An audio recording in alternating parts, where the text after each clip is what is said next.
This episode is brought to you by LifeLock. Between two-factor authentication, strong passwords, and a VPN, you try to be in control of how your info is protected. But many other places also have it, and they might not be as careful. That's why LifeLock monitors hundreds of millions of data points a second for threats. If your identity is stolen, they'll fix it, guaranteed, or your money back. Save up to 40% your first year. Visit lifelock.com/podcast for 40% off. Terms apply. Enter the world of sports the way you want with EA Sports College Football 26. Whether you rise through the ranks as a coach or chase greatness from high school recruit to Heisman, build your legacy and wear your colors with pride. Buy College Football 26 now at go.ea.com/MVP-bundle and bring glory home today. EA Sports College Football 26 is rated E for everyone. Includes in-game purchases, including random items. This podcast is brought to you by Carvana. Got a car to sell but no time to waste? Hop on to Carvana.com to get a real offer for your car in seconds. All you have to do is enter your license plate, answer a few quick questions, and if you accept the offer, Carvana will pay you as soon as you hand the keys over. They even offer same-day pickup in many cities. Save your time, score some cash, and sell your car the convenient way to Carvana. Pickup times vary. Fees may apply. Shopping is hard, right? But I found a better way. Stitch Fix online personal styling makes it easy. I just give my stylist my size, style, and budget preferences. I order boxes when I want and how I want. No subscription required. And he sends just for me pieces, plus outfit recommendations and styling tips. I keep what works and send back the rest. It's so easy. Make style easy. Get started today at stitchfix.com/Spotify. That's stitchfix.com/Spotify. Your burger is served. And this is our finest Pepsi Zero Sugar. Its sweet profile perfectly balances the savory notes of your burger. That is one perfect combination. Burgers deserve Pepsi. Hey, it's Ryan Reynolds here from Mint Mobile. Now, I was looking for fun ways to tell you that Mint's offer of unlimited premium wireless for $15 a month is back. So I thought it would be fun if we made $15 bills. But it turns out that's very illegal. So there goes my big idea for the commercial. Give it a try at mintmobile.com/switch. Upfront payment of $45 for 3-month plan equivalent to $15 per month required. New customer offer for first 3 months only. Speed slow after 35 gigabytes if network's busy. Taxes and fees extra. See mintmobile.com. Raise the rudders! Raise the sails! Raise the sails! Captain, an unidentified ship is approaching. Over. Roger.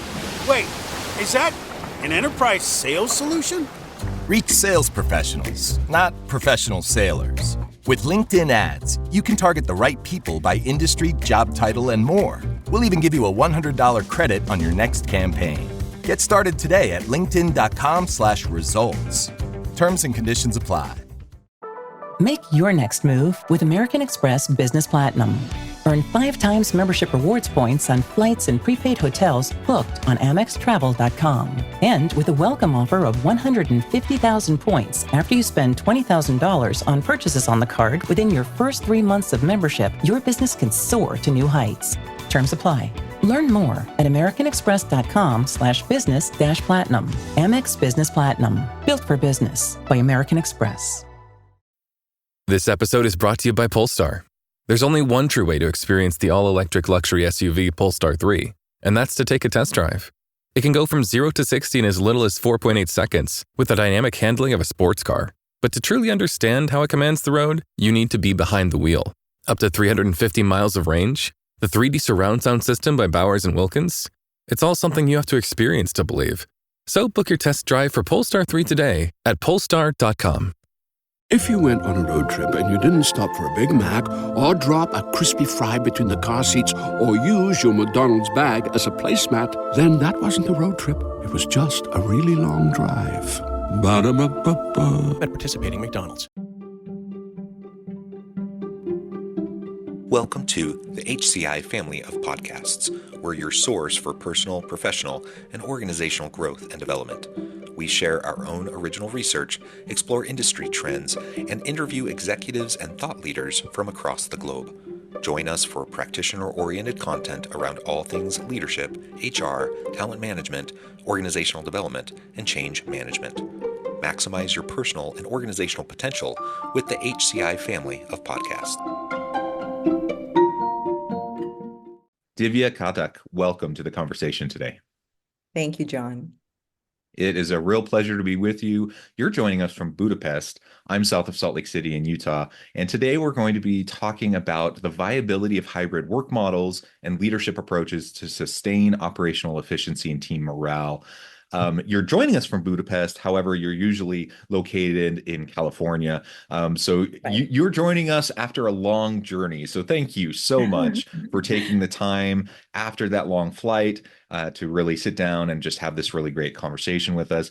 As we get started, I wanted to share Divya's bio with everybody. Divya Ghatak is the Chief People Officer at SentinelOne, leading the organization's People Talent Foundation and workplace functions. She has enabled the company's hypergrowth and expansion plans while strengthening an amazing company culture through purposeful hiring that prioritizes talent, experience, diversity, and culture fit for all candidates. Prior to SentinelOne, Divya was Global VP of People at Nevro and CPO at Good Data. She has also held global HR leadership roles at a variety of tech companies, including Cisco and Tavant. Divya received her master's in Human Resource Management and Personnel Administration from Tata Institute of Social Science and her Bachelor of Arts in Economics with honors from Delhi University. I could go on. There's so many really great things about your background, but before I launch us into the conversation, anything else you would like to share by way of your background or personal context, and then we'll get started. No, John, I think you covered it pretty well. Just an absolute honor to be here and talking about, some very exciting key topics. Excellent. Well, why don't we start? I mean, I think it's somewhat fitting as we launch into this conversation that you're joining us from Budapest. I'm here in the Salt Lake City area. You're normally in California. And in fact, we have diverse distributed teams that are from all different parts of the country, all different parts of the world. And we're talking about hybrid work models. We're talking about the opportunity to have distributed teams.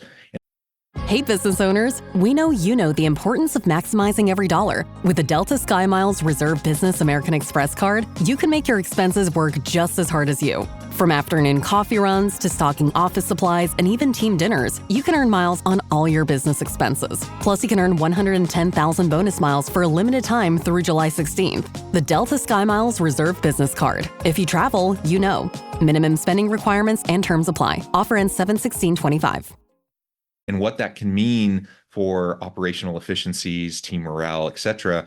Tell us a little bit more about the model there at SentinelOne and how you're approaching things as Chief People Officer. Happy to. It is, you rightly pointed, John, it's the sign of times, right? We have globally distributed teams and technology enables us to connect real time with each other.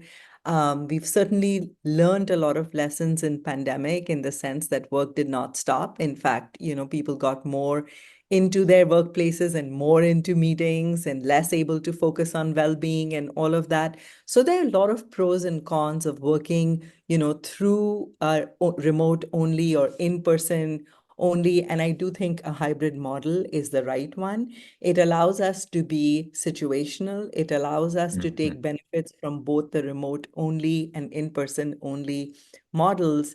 And as long as you're clear on what you're trying to solve for from an employee connection, well-being, and impact perspective, I think that's the right conversation to have rather than, which model is suited one way or the other. And there is definitely a lot of goodness in bringing people together in person. We are here in Budapest with a partner conference. We also have a leadership learning program for our high potential leaders from around the world that we are bringing together in person. This is the second year of doing that.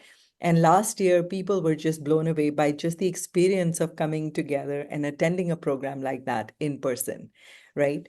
So pros and cons, our approach is definitely hybrid and a lot of lessons along the way.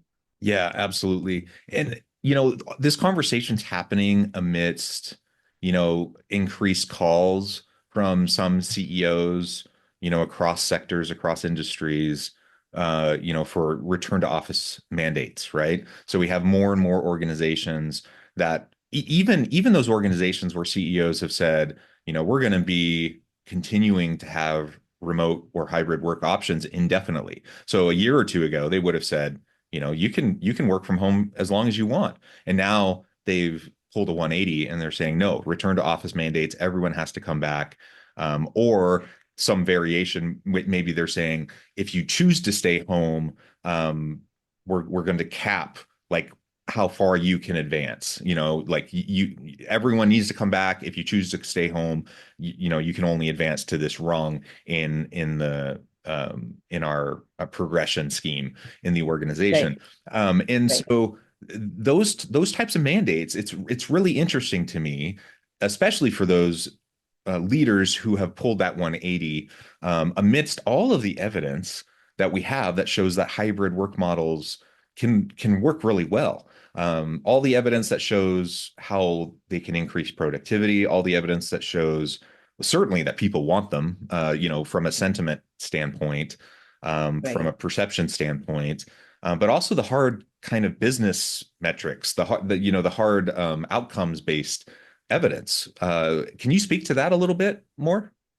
Happy to, John. So I do think that, learning the lessons that we did during the pandemic, where you could make, a hybrid model succeed, is super, super important. And the key word is hybrid. That does not mean that you continue to operate remotely. That means that you do have a balance of in-person and remote, right? So in all the areas, for example, where we have a large office presence, we have employees coming in on an average 2 to 3 times a week to the office. There are many locations we operate from where we don't have an office, and the choice is to work remotely. So there are two things we've done in those locations. One, we've worked with co-working spaces to have employees get together on a regular basis in person in those co-working spaces.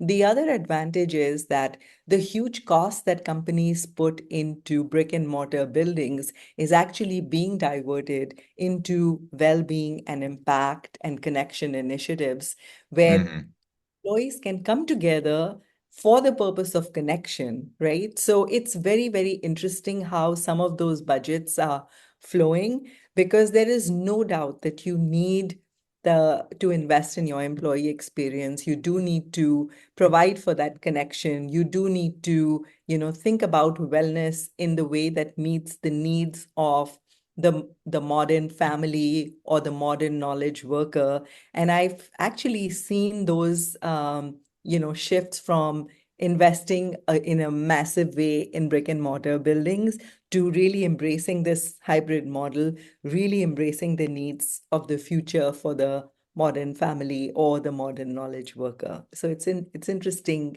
give and take. Yeah, it is. Well, and you bring up the brick and mortar. I think it's fantastic that many organizations are pivoting, as leases are coming up and they're able to get out of those lease agreements, so they're not locked in anymore to the brick and mortar as much as they were, say, in the past. But it's interesting too, like part of the argument that many organizations are making when they say return to office mandates are necessary is they're saying, hey, we got this big building. We need everyone to come back. And I'm like, that is such a sunk cost fallacy. Like, why? I know. It's not the right reason, right? That's definitely not the right exactly reason. You should come back to solve, like, what is the problem we are trying to solve here, right? So, in my mind, again, I do feel that if you don't meet your co-workers in person on a regular basis, there is definitely that loss of connection and that loss of, how much you could accelerate your conversation if you met the person in person. Now, does that mean that you need to go into an office space? Well, even if you went to an office space, chances are that your teammates are located in different parts of the world, right? Because the way teams are evolving, it's not just an intact team in one location. You do have multi-location, multi-functional teams that are coming together. So if you're trying to solve for teams coming together, it may not be solved by brick and mortar. It will be more solved by intentional experiences where you bring people together to solve problems. In our case, another really great application was actually in the area of giving back to the community. So we have our foundation that gives back to the community, and we launched this program called S1 Cares, where our people come together in a location to give back, and they spend the whole day together. And we've had about 500 sentinels participate in that, over 40 cities in the world. And the result has been outstanding in terms of the connection they formed, how good they felt about, leaving their community in a better space, and how teams got together. And sometimes when people are visiting and they know there's a S1 Cares event, they'll make time on their calendar to do it. So there are different intentional ways where we need to bring these global teams together. And obviously solving business problems is one, team building is a second, but giving back to the community is also very interesting from the recent events that we've had, if that makes sense. Yeah, it absolutely does. So what I'm hearing from you is that there's lots of good reasons to bring people together.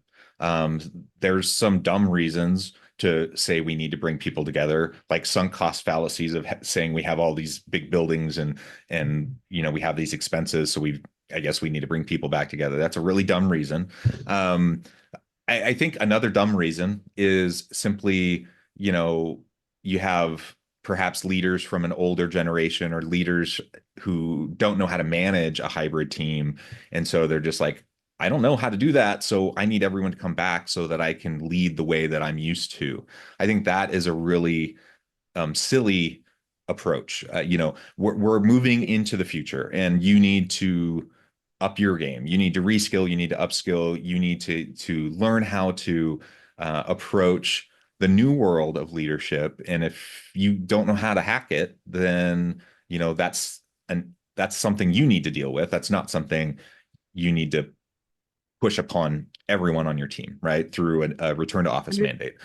When you look at your early in career professionals, I feel that I think they are the most impacted, because there is definitely a lot to learn when you're early in your career in terms of how you engage with coworkers, how you imbibe from, just colleagues sitting next to you and, walking over and, asking those questions, which you then translate to a hybrid environment. So I do feel that for earlier in career resources, it's very, very important to have that experience. I think I benefited from that, for majority of my career. And even now when I'm in California, I do go into a brick and mortar office. I personally enjoy that as well, but I'm typically on Zoom for 80% of my day because I'm talking to people all over the world.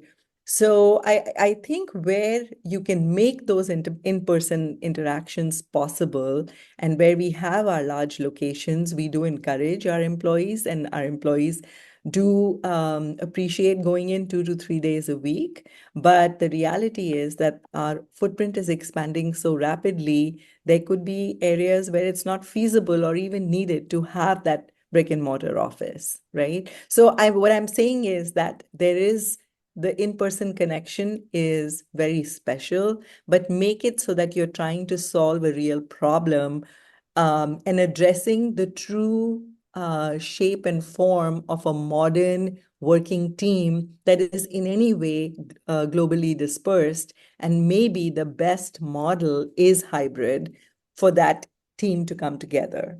Yeah, well, I think those are all really great thoughts. And it's interesting. So like during the pandemic, lots of people realized, oh, I like this remote work thing, or I like this hybrid work thing.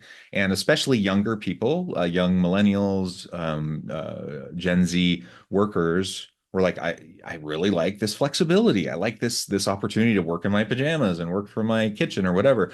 But as time went on, I think they also started to realize, oh, I'm missing out on some stuff. I'm missing out on the mentoring. I'm missing out on those organic interactions. And there's been a lot of survey data collected over the last couple of years showing that they do realize that there's some early career stuff that they're missing out on by only being at home. And so more and more, they're realizing that they need to be in the office at least some of the time. And so even younger workers are feeling like 100% remote all the time is probably not the best for them either. So Absolutely. I think everyone is really kind of realizing that some form of hybrid, and that, that's different, I suppose, for everyone, and every organization has to figure out what that means. But like some form of hybrid is probably the better path. I guess the real answer is just flexibility. Like having some built-in flexibility is probably going to be ideal, and it's up to each organization to figure out what that looks like. Right. Something else you said though is really important, and that is you said like even when you're in office, in your example, when you're in office, you're still on Zoom 80% of the time, right? Yes. Yes. I'm in office. I'm a professor. That's my main gig, and I do consulting work and I do other stuff on the side. And so Right. sometimes that's remote, sometimes that's in person, whatever. But as a professor, I could do stuff remote. I teach some online classes and stuff, but I'm really at the university. I'm in person most of the time. So Right. I would say 90% of the time I'm in person in my office, and a lot of other professors are too. But you know how much we interact with each other, even though like I could walk down the hall and I see all the other professors in their offices. Like we really don't actually interact all that much. Like every now and then we have meetings with each other, but mostly we're kind of in our Very true. offices doing our own thing. So Yeah. my point is, you can be in the office. You can have return to office mandates. You can have even hybrid days where like 3 or 4 days a week, everyone has to be in the office, and you can Right. still have no interaction. You could still have Absolutely. everyone sitting in their office on Teams or on Zoom calls all day long, not Absolutely. interacting with each other. So if you're going to have return to office mandates, or you're going to have like mandated hybrid days where people are in the office, that alone is not going to necessarily do anything to bring about meaningful interaction. You have to be more intentional and more purposeful beyond that, beyond just proximity. You have to make sure that people have other ways that are really facilitating them to be together. Absolutely. Ways that are actually kind of forcing them to like interact with each other through collaborative brainstorming sessions, or like work meetings, or like other things that actually necessitate them being together like physically in the same space, whether that's community Right. outreach stuff like you were talking about, whether that's some sort of collaborative meeting, whether that's whatever it may need to Exactly. look like. But just having Absolutely. people in the space together doesn't necessarily mean they're actually interacting. It doesn't necessarily mean they're actually doing anything together. And that's something I Absolutely. think leaders don't think about when they're saying we need to have return to office mandates. Absolutely. So this is our overall model for, bringing people together, and we call our employees sentinels. So, engaging our sentinels. And at the very bottom, you see our core values that define, everything we do from an employee perspective. And then we have the goals, the intentional goal of fostering connection, encouraging well-being, promoting impact and empowerment. And then underneath each of those, we have 6 key pillars. So the first one is recognition. So a lot of our in-person experiences are actually awards where people come Mm-hmm. together. So for instance, in Budapest, we have our Elevate program, which is our high potential leader learning program where people come together. We have an online peer-to-peer recognition system called Bravo, and then, some other awards and travel experiences as way of recognition. The second one is, just around well-being. So it is really looking at the needs of the modern family. Is looking at the needs, the wellness needs of the modern knowledge worker. Then the next one is about belonging, and how do you create those inclusion networks where you're being very intentional about your diversity and inclusion initiatives. And we have different kinds. We have about 6 different inclusion networks, that promote belongingness in, across each of those areas. And we have our intranet, which is called S Connect, which brings people together again on a technical platform. And then we love to celebrate milestones, right? So we have our anniversary program that celebrates key anniversaries. And, as you go higher up, we encourage people as an anniversary gift to travel to a Sentinel-1 office of your choice and meet with your colleagues in a different country or a different region. And then we talked about the S1 Cares program and S Foundation. We also have a cyber security awareness month coming up in October, where we will get into providing cyber safe learning for elementary and middle school children. And last but not the least, just providing that experience where we have a budget for remote employees to come together. If they're meeting their colleagues, they can actually expense up to a certain limit, drinks and dinner. And then we have, lots of different ways to empower teams to come together to build community. So that's how we, wrap our entire connection program by just being very thoughtful across, these 6 different pillars. Yeah, I love that. That is such a great example. Divya, this has just been a great conversation. I note the time. I'm going to need to let you go so you can get on with your busy day. Before we wrap things up, I wanted to give you a chance to share with the audience how they can connect with you, find out more about your work, your team, and then give us a final word on the topic for today. Absolutely. I can be reached on LinkedIn, and our website, showcases a lot of our career opportunities. We're growing a lot, so definitely come in and talk to us. And I think I would encourage, this topic is not solved, right? So Yeah.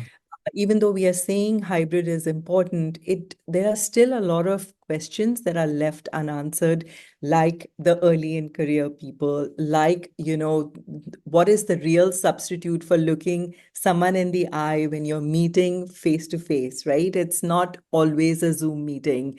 So I think there are some questions that have been solved, but I think if we keep our focus towards what is the business problem we are trying to solve for versus, let's just do something for the sake of doing it. I think we should just be open and transparent about the fact that even though we think hybrid is the better way forward, there are a lot of questions that need to be solved. So I'm encouraging all of us to continue to think through this problem as we navigate our path forward, keeping the connection at the center of that problem, if you will. Yeah, excellent. Divya, thank you so much. It's been a real pleasure. I encourage the audience to reach out, to get connected, find out more about what Divya can do for you. And as always, I hope everyone can stay healthy and safe, that you can find meaning and purpose at work each and every day. And I hope you all have a great week.